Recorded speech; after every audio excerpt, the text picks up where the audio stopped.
নমস্কার বন্ধুরা, তোমরা সবাই কেমন আছো? দেখো, আমি সকাল সকাল উঠে পড়েছি আর সকাল সকাল উঠেই তোমাদেরকে বাগানটা দেখাচ্ছি। দেখো, আমার বাগানে কি সুন্দর ফুল ফুটেছে।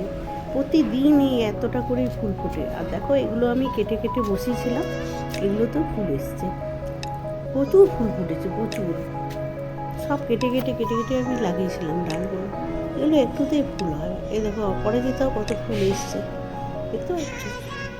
প্রচুর ফুল হয়েছে, নয়নতারা হয়েছে। বাগানটা সেরকমভাবে যত্ন করতে পারি না, ওই যেটুকু পারি সেটুকুই করে নিই, একাই করি তো।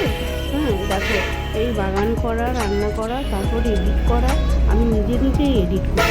যদি কোনো ভুল হয় বন্ধুরা, তোমরা সব দেখে নেবে, একটু কষ্ট করে দেখে নেবে। কেননা আমি নিজে এডিট করি তো, ভুল হতেই পারে। আর দেখো, আজকে বুদ্ধ পূর্ণিমা। আজ সকাল সকাল আমি খাবার করে নিচ্ছি, রুটি তরকারি। ওর বাপির শরীরটা ভালো নেই, তাই বললো রুটি তরকারি খাবো। তার জন্য রুটি তরকারি করছি। আজ বুদ্ধ পূর্ণিমা, ভাত খাবো না, গুরু পূর্ণিমাও বলি। আর সকাল সকাল স্নান করে পুজো করে চলে এসেছি রান্না করতে। আর আলুর তরকারি, সাদা মাথা আলুর তরকারি করলাম আর রুটি করলাম। আর দেখো, সঙ্গে সঙ্গে বৃষ্টি চলে এলো। আর কি বৃষ্টি, দেখো, বৃষ্টিতে সমস্ত ভিজে গেছে। তারই করে জামা প্যান্টগুলো তুলে আর তোমাদেরকে দেখাচ্ছি। দেখো, বৃষ্টিগুলো লেগে আছে না গাছে, কি দারুণ লাগছে। জলের ফোঁটাগুলো কি দারুণ লাগছে।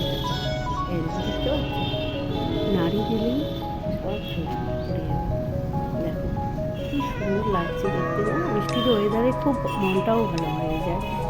আজ বুদ্ধ পূর্ণিমা বলে চাঁদটা উঠেছে, কিন্তু মেঘে ঢাকা আছে।